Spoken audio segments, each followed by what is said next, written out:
I'm Steve Wiggins, and this is the Groundworks Ministries podcast. Today we're reading from the book of Nehemiah, chapter 3, and let's focus on verses 3 through 6. The sons of Hashabiah rebuilt the fish gate, and they installed its timber framework and set up its doors along with its bolts and bars. And next to them, Mirmot, the son of Uriah, the son of Haskot, made repairs. Next to them, Zadok, the son of Ba'an, made repairs. And next to them, the men of Tekoa made repairs. But their nobles would not put their shoulders to the work of the Lord. Nehemiah 3, verses 3 through 6.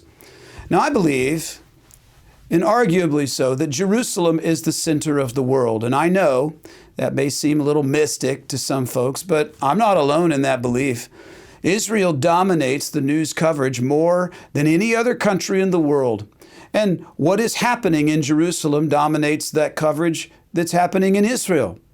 So furthermore, according to the book of the Revelation, the entire world will be driven to Israel for a final battle. And when it's all said and done, the city that will descend from heaven is not called the New Cleveland. It is called the New Jerusalem. Like I said, it's the center of the world. Everything to the east is called the east. Everything to the west of Jerusalem is called the west. And in the ancient days, the center of Jerusalem was the temple. And the Ark of the Covenant was at the temple's center.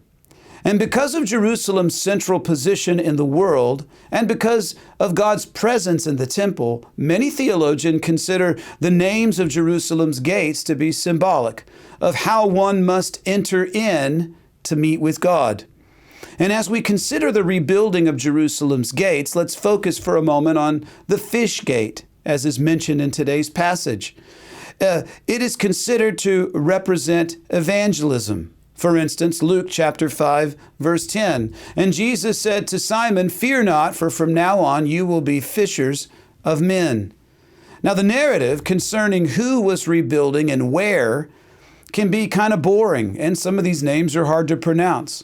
But let's be honest, here in chapter 3, we have a bit of drama. The nobles, we find out today, from Tekoa would not labor toward the building of the fish gate. And as another translation puts it, they would not submit themselves to supervision.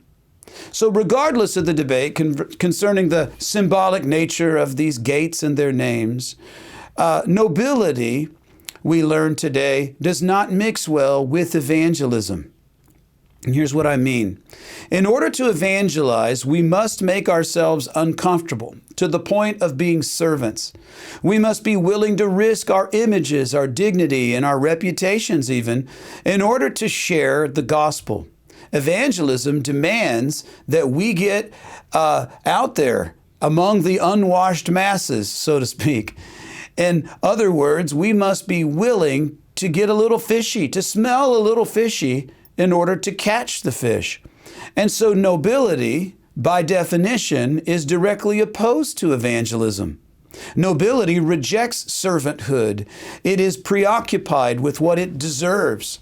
And nobility says, well, I'm just too good for this, and I don't deserve to be treated this way. I'm not going to work toward building the kingdom.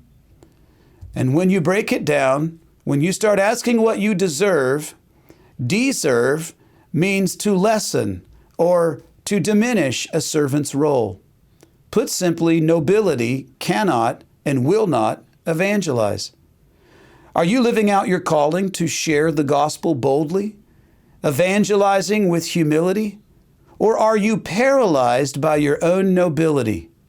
Do you refuse to do the work of an evangelist because it is beneath you? Are you afraid of what people might think of you if you step out there and say, well, let me tell you about Jesus? Well, think about what Jesus did for us. Well, then we should do that for others. Let's humble ourselves and build that fish gate. I'm Steve Wiggins, and this is the Groundworks Ministries podcast.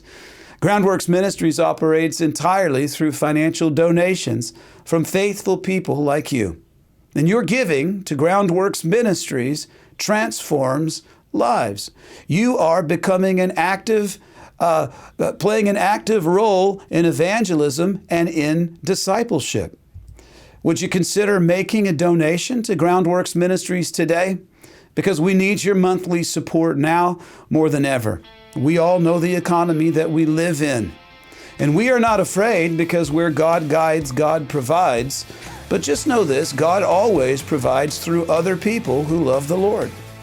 Donating is secure and it's easy at our website, groundworksministries.com. I'll tell you another way you could help. You could tell people about Groundworks Ministries. You can share these podcasts with your friends and family and on your social media. And of course, you can always direct folks to our website, groundworksministries.com.